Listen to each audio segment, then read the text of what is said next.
Aleluya, Señor. Es glorioso, Señor, que tu nombre sea exaltado y vindicado, Señor, en toda la tierra como tú eres digno y mereces, Señor.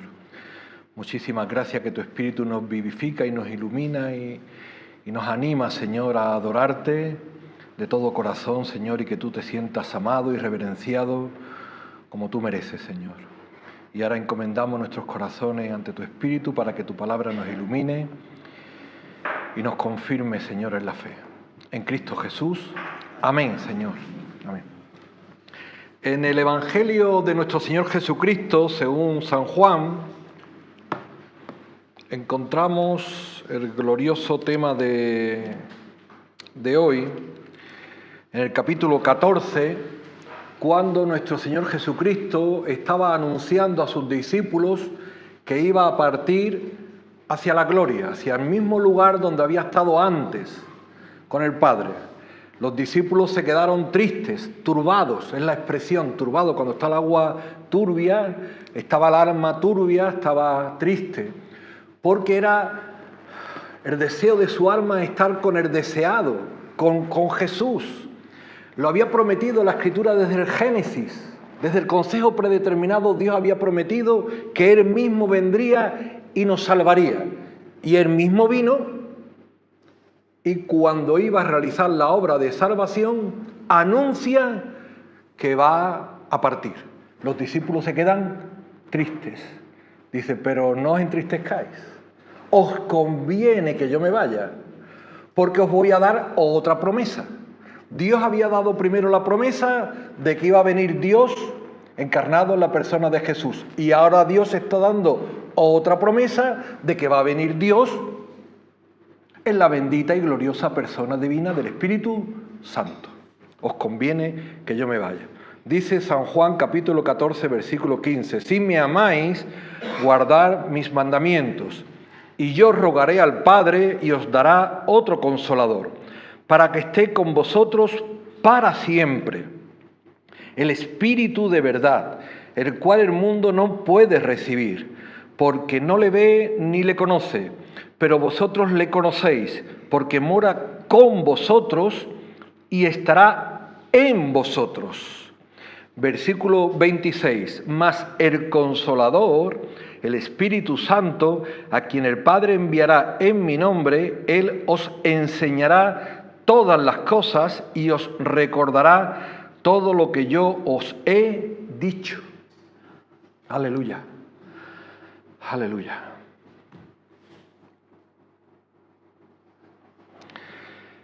Las construcciones humanas se pueden entender con los ojos humanos y las mismas personas a veces ponen focos en los monumentos para que se puedan visualizar y apreciar mejor la hermosura del monumento.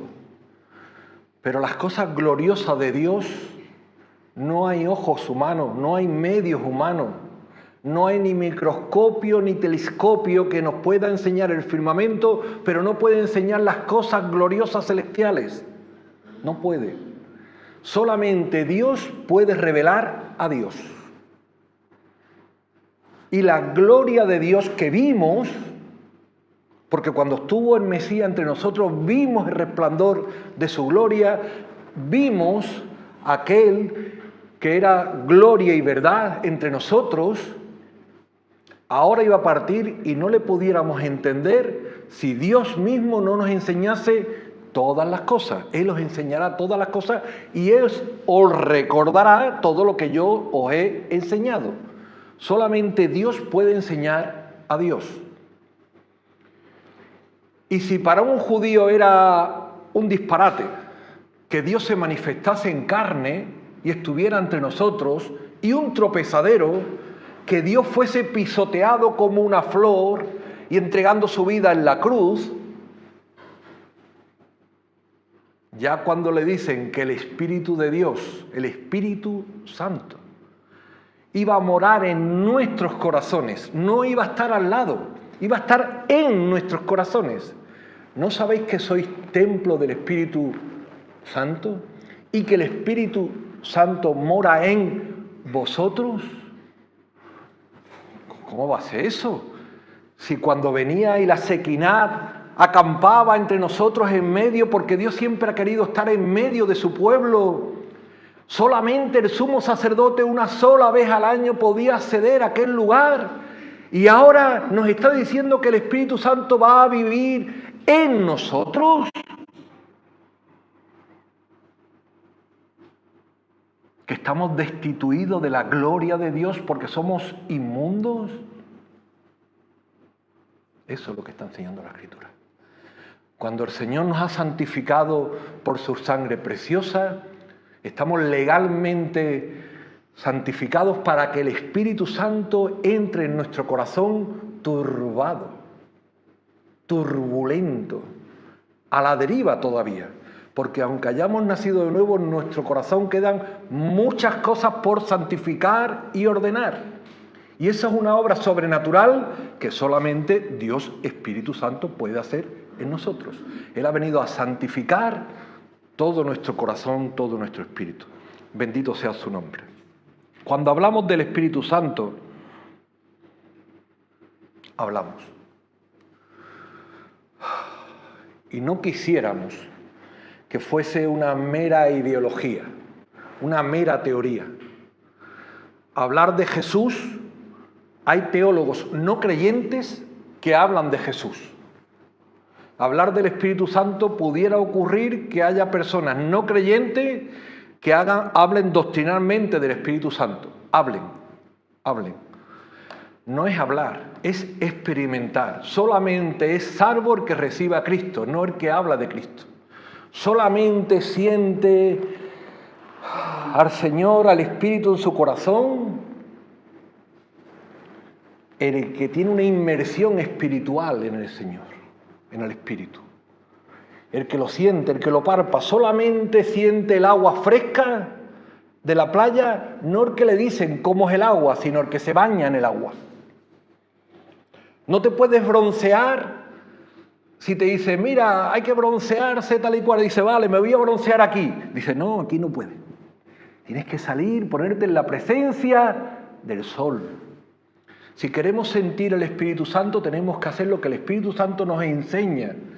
No lo que las personas puedan inventar o lo que a nosotros nos parezca, sino que nos tenemos que poner delante de Él.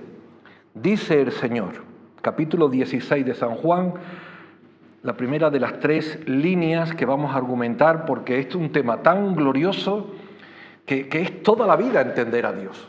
Y en toda la vida seguiríamos siendo aprendices de Dios, porque Dios es glorioso, pero vamos aprendiendo.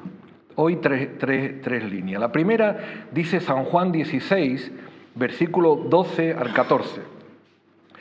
Dice el Señor Jesús, aún tengo muchas cosas que deciros, pero ahora no la podéis sobrellevar. Pero cuando venga el Espíritu de verdad, Él os guiará a toda la verdad, porque no hablará por su propia cuenta, sino que hablará todo lo que oyere, y os hará saber las cosas que habrán de venir. Él me glorificará, porque tomará de lo mío y os lo hará saber. Todo lo que tiene el Padre es mío, por eso dije que tomará de lo mío y os lo hará saber. Versículo 14, Él me glorificará.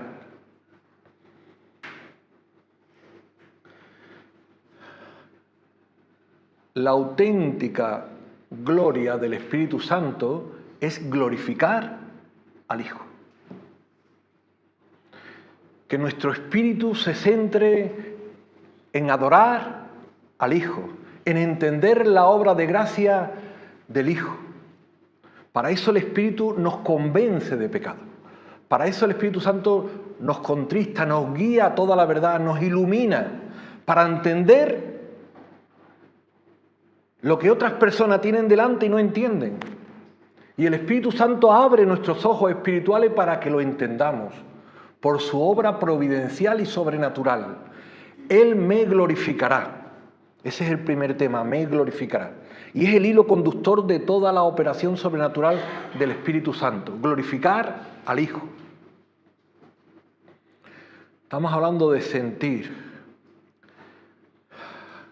Cuando la persona no siente el Espíritu, Dice, me gustaría sentir el Espíritu. Dije, ¿tiene sed? ¿Tiene sed? Como el siervo brama, cuando tiene sed, ¿qué brama el siervo? Por agua. Y no se conforma con otra cosa. Hasta que no bebe agua no se sacia. Cuando una persona tiene sed espiritual, clama a Dios por espíritu. Mujer, le dijo el Señor a la samaritana, si creyeres en mí, el agua que yo te daré saltará en tu interior como una fuente de agua para vida eterna. Le estaba ofreciendo el agua viva. Y luego dice el Señor el último y gran día de la fiesta, el agua viva está haciendo referencia al Espíritu que habían de recibir los que creyesen en Él, que correrían por su interior como corrientes de agua viva. Ese es el Espíritu que yo quiero sentir en mi interior, corriendo, fluyendo. Y no lo siento. Y no lo siento siempre. Tenemos momentitos o momentazos de sentir el Espíritu de Dios. Por eso el Señor sigue hablando a la samaritana. Le dice, cuando venga el Mesías, Él nos enseñará cómo hay que adorar. Yo soy el Mesías, le dijo Jesús. Lo leemos. Juan 4. Versículo 23. Mas la hora viene, y ahora es, cuando los verdaderos adoradores adorarán al Padre en espíritu y en verdad, porque también el Padre tales adoradores busca que le adoren.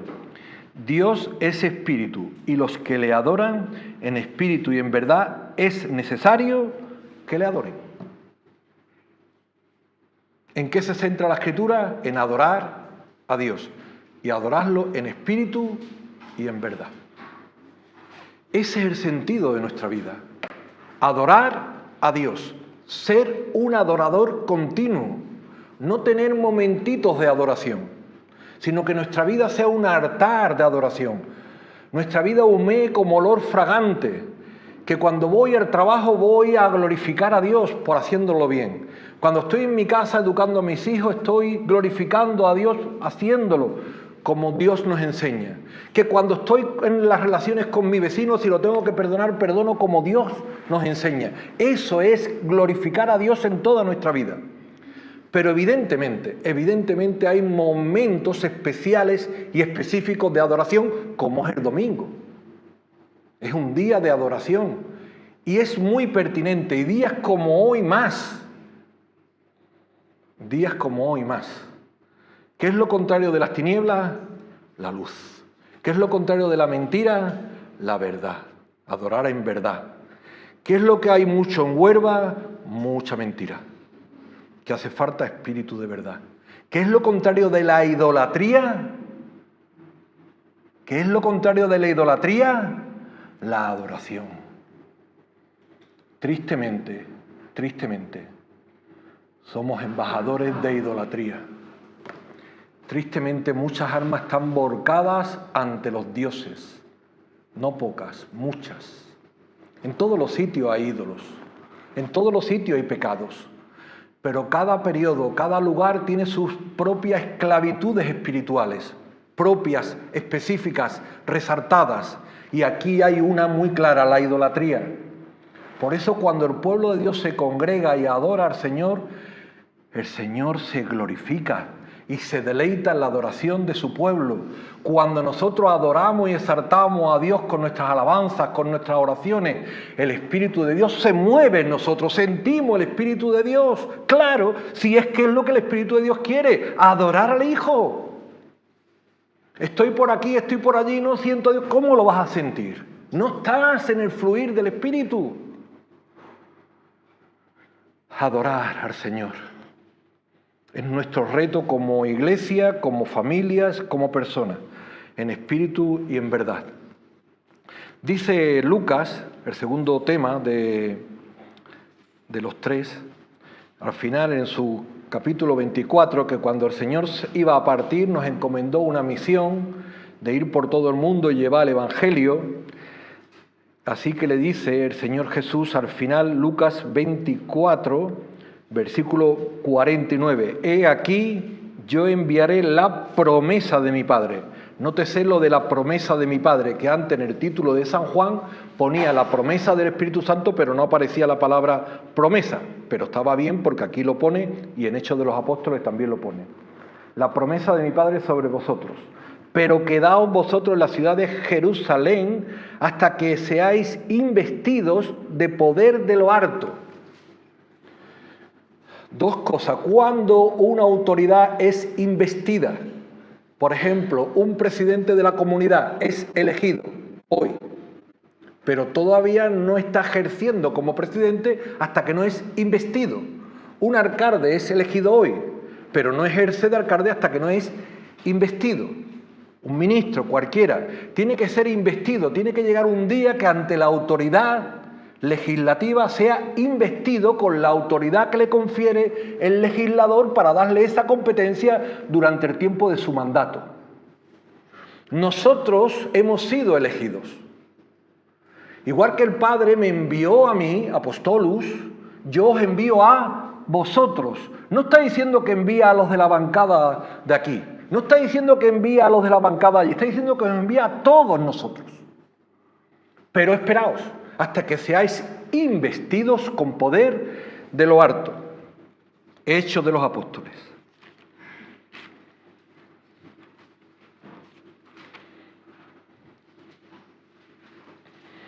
Capítulo 1, versículo 4. Y estando juntos, y subrayamos la primera frase porque va a ser clave para interpretar este segundo argumento. Y estando juntos, les mandó que no se fueran de Jerusalén, sino que esperasen la promesa del Padre, la cual les dijo, oísteis de mí. Capítulo 2. Y cuando llegó el día de Pentecostés, que es el día que en la gracia del Señor recordaremos mañana, hoy se está cumpliendo la semana de semanas desde la resurrección, semana de semanas, 7 por 7, 49, hoy, penta, 50, mañana, lunes, es día de Pentecostés, siempre 50 días después del domingo de resurrección, siempre. Cuando llegó el día de Pentecostés, estaban todos unánimes juntos. No solamente dice juntos, dice unánimes. Como una sola alma. Habría diferencias, claro, todas las personas somos diferentes, tenemos diferentes gustos, diferentes formas de pensar, de hacer las cosas, pero Dios no quiere que todos pensemos iguales, que seamos alineados, cada uno tiene su encanto, tiene su gracia, tiene su forma de vestir y de ser. Lo que sí quiere que todos tengamos un mismo sentir, un sentir para agradar a Dios. En la unanimidad, no que consecuencia de pensar diferente, yo hago las cosas aquí, yo lo hago allí, pues tú te quedas aquí que yo me voy para allá, como suele pasar en la inmadurez de la humanidad, pero todos somos así. Por eso el Señor también nos va dando madurez espiritual, para que busquemos cada día más lo del Salmo 133, donde envía el Señor bendición y vida eterna, donde están los hermanos juntos en armonía, en armonía. Dios puede enviar bendición. Repaso, Dios envía bendición. Cuando Dios abre las ventanas de los cielos, envía lluvia, hay bendición. Cuando Dios envía trabajo a una persona, hay bendición, se necesita. Cuando Dios envía salud, hay bendición. Pero ¿cuál es la principal bendición que necesitamos? Es Dios. Lo mejor que Dios puede enviarnos es Dios. La mejor bendición que Dios podía enviarnos es el Espíritu Santo de Dios. Y Dios no es cicatero. No nos envía... Allí va. El Espíritu Santo morando en cada uno de nosotros, para ser investidos, para desarrollar la misión que Él nos ha encargado. De repente, vino del cielo un estruendo como un viento recio que soplaba, el cual llenó toda la casa donde estaban sentados, y se le aparecieron lenguas repartidas como de fuego, asentándose sobre cada uno de ellos, y fueron todos llenos del Espíritu Santo, y comenzaron a hablar en otras lenguas, según el Espíritu les daba que hablasen. Versículo 11. Cretenses, árabes, está hablando de las muchas nacionalidades que había allí. Les oímos hablar en nuestras lenguas las maravillas de Dios. Y estaban atónitos y perplejos, diciéndose unos a otros, ¿qué quiere decir esto? ¿Qué quiere decir esto? ¿Quiénes fueron investidos? Algunos. Los que sabían más de teología. Todos. El Señor capacita y encarga a todos. No son algunos sí y otros no. No hay obreros espirituales y otros son laboristas. Aquí todos somos investidos para la misión que Dios nos encarga. No nos la está encargando una agencia misionera, nos la está encargando Dios. Y tenemos que hacerlo unánimemente juntos. Un motor tiene muchas piezas. Los pistones, los cilindros, el carburador, las bujías, el segmento. ¿Cuándo funciona el motor? Cuando está montado en armonía. ¿Qué le ocurre al motor si le quita una pieza? Una pieza. Tiene 99 bien, pero como no tenga una pieza, ya no funciona. Es que el frigorífico no funciona. No, le falta una pieza. Una pieza con todas las que tiene bien, pues sí, por una no funciona. Así es la mecánica. Aunque Dios no usa la ilustración de la mecánica, usa la ilustración del cuerpo. Porque el cuerpo, aunque esté cortado el brazo, funciona. No es lo deseable, pero funciona. Aunque le falta un riñón, funciona. No es lo deseable, pero funciona. Pero sí nos quedamos con el sentir de que aquí todos no somos importantes. Aquí todos y cada uno somos indispensables, porque cada uno aporta algo al cuerpo y el cuerpo funciona para gloria de Dios. Y funcionamos no individualmente, funcionamos como cuerpo de Cristo, llenos del Espíritu Santo para hacer la obra que el Señor nos ha encargado que hiciéramos.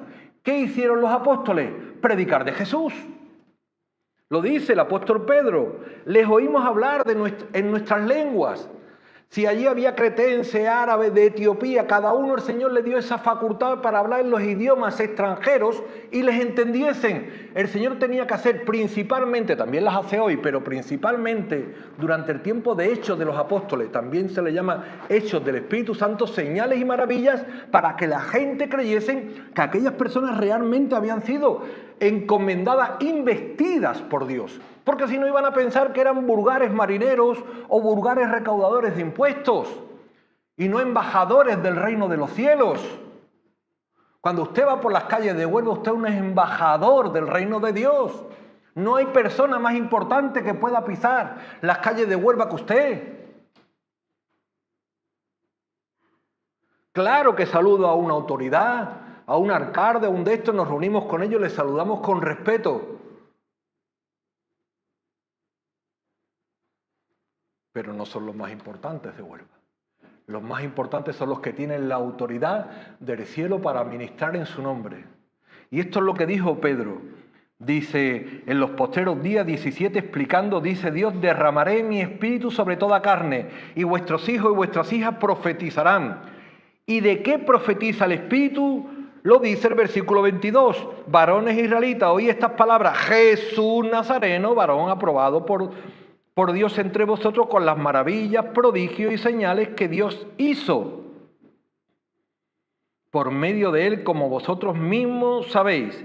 Y cuando estaban llenos del Espíritu Santo, no solamente hablan de Jesús, sino de la obra de Jesús. A este, entregado por determinado consejo y anticipado conocimiento de Dios, prendisteis y matasteis por manos de inicuos crucificándole, el cual Dios levantó suelto los dolores de la muerte por cuanto era imposible que fuera retenido por ella. Una iglesia, una persona llena del Espíritu Santo, no tiene señales cataclismáticas raras, extrañas, estrambóticas. Una iglesia y una persona llena del Espíritu Santo predica de Jesús. Y Jesús muerto y resucitado por nosotros, como el siervo sufriente de Jehová. Bendito sea su nombre. Una persona llena del Espíritu Santo hace los ministerios que el Señor ha encargado a su iglesia. Adoración, evangelización, discipulado y obra social. Una persona llena del Espíritu Santo da un vaso de agua al necesitado, porque eso honra a Dios, porque el que atiende al huérfano o la viuda está atendiendo a su Dios. No hay otro perfil de señal. El Señor ha dado dones que son capacitaciones espirituales sobrenaturales para hacer la obra de Dios, no para que inventemos ahora otras estrategias como si fuéramos criaturas o seres super espirituales o de otra división. Aquí todos somos de la misma división. Todos, gloria a su nombre. Unánimemente, juntos, realizamos este glorioso ministerio. Y la tercera y última hilo conductor de los que tenemos en nuestro corazón lo encontramos en Gálatas, también lo describe Romanos. Es que toda la Biblia, el Espíritu Santo es discreto, pero no es escaso. Estoy buscando Gálatas. Su revelación, desde el principio de la Escritura hasta el final hay mucha revelación del Espíritu Santo. Lo que pasa es que Él es discreto en el sentido de que Él se centra en glorificar al Hijo, pero al recopilar toda la doctrina del Espíritu Santo es amplia, muy amplia. Gloria a su nombre, como no podía ser de otra forma. Entender el Espíritu Santo es entender a Dios. Entender al Hijo es entender a Dios. Entender al Padre es entender a Dios. Si el Hijo es omnipotente, el Espíritu Santo es omnipotente. Si el Hijo es verdad, el Espíritu Santo es verdad. Espíritu Santo. La propia nomenclatura de su identidad habla de su personalidad, tiene atributos de personalidad gloriosa y divina. Espíritu Santo. ¿Qué es la palabra espíritu? Neuma, de donde se deriva en español la palabra aire. Aire. De donde en español sale la palabra neumático. ¿Para qué sirven los neumáticos en un coche? Una pregunta obvia. ¿Para andar? ¿Qué ocurre si los neumáticos están desinflados? Vos, al taller a cambiarlo rápido, porque entonces el tráfico no fluye. Neuma, llenos, espíritu, lleno. ¿Para qué? Para que nuestro coche ande. Andar en el espíritu. Dice Romanos, vivir en el espíritu. Gálatas 5:16. Andad en el espíritu y no satisfagáis los deseos de la carne, porque el deseo de la carne es contra el espíritu y el del espíritu es contra la carne. Y estos se oponen entre sí para que no hagáis lo que quisierais. Pero si sois guiados por el espíritu no estáis bajo la ley. Y manifiestas son las obras de la carne, que son adulterio, fornicación, inmundicia, lascivia, idolatría y otras pecados.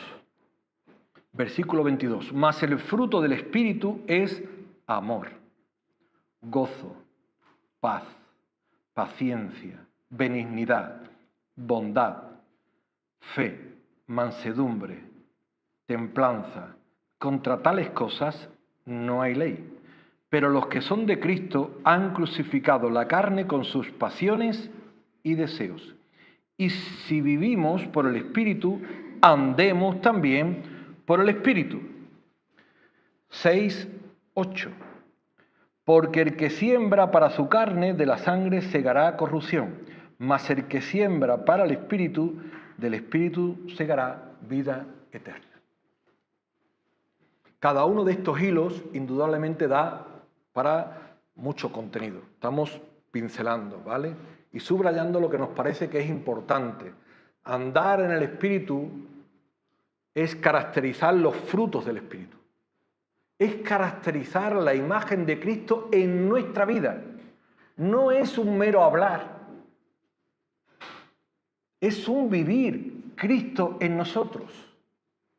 Eso es lo que el Espíritu Santo quiere caracterizar en nuestro corazón. Realizar una obra a través de nosotros como si Jesús estuviera ahora en el mundo bendiciendo a otras criaturas a través de nosotros. Jesús era manso y humilde, nos llena para que nosotros seamos mansos y humildes. Si Él perdonaba y tenía paz, nosotros cuando perdonamos no es para decir, perdono. Yo perdono al que me ha hecho poco daño, pero el que me ha hecho mucho daño, ¿cómo lo voy a perdonar? Una persona llena del Espíritu Santo ruega al Padre que los perdone como Él nos ha perdonado. Y después de perdonar, no se pone el sol sobre mi enojo. Nos acostamos en paz, porque ha perdonado de todo corazón. Eso es una obra imposible para las personas, pero es una obra que sobrenaturalmente el Espíritu Santo puede hacer a través de nosotros. Esa y otras de los muchos caracteres que aquí se está hablando, de la bondad, de la templanza, de la mansedumbre. ¿Cómo puede tener una barca templanza cuando hay tormentas? Hay tormentas, maestro, que nos hundimos. Mi barca está a la deriva. Esa es la especialidad de la casa. Esa es la especialidad del Espíritu Santo, coger nuestra barca, tambaleándose con los sufrimientos, con las angustias, con las preocupaciones, e irla encauzando. Y llevarnos en reposo. Es que hay muchas olas, pero tengo reposo. Es que hay muchas dificultades, pero mi alma reposa. No porque yo sea un súper espiritual, sino porque el Espíritu Santo me da ese reposo. Hay muchas dificultades y conocemos mucho de vuestros corazones. Claro que sufrimos por un hijo, claro que sufrimos por una madre, claro que sufrimos por un familiar no convertido. Sufrimos.